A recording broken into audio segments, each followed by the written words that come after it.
rin om sia min uti le tree katani rin om na o aro puye en dangaren hin o kasoi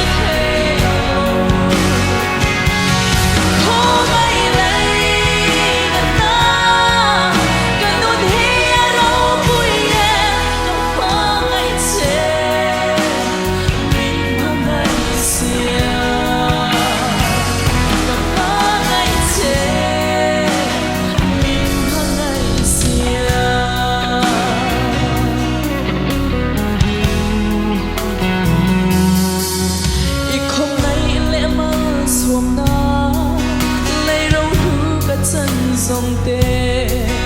đất chia sen la ve o arong puye i thana ta lom na i khong ngai ka ta chol na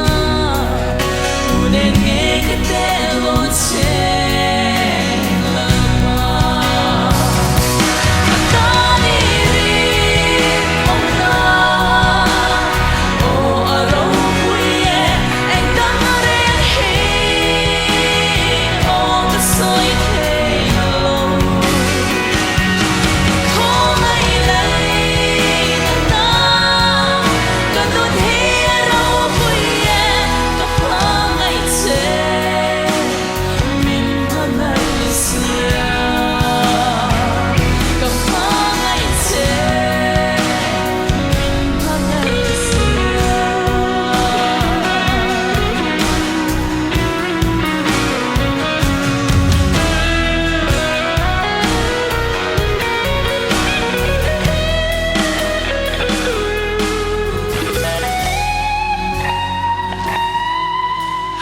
hân non ca du tree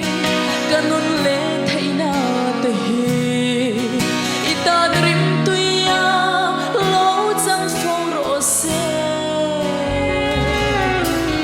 mangai che ka thiam ne mo I du song ti mai lo chu ka mangai che min mangai sia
Kalom, boy pandang sumpah nang cokose,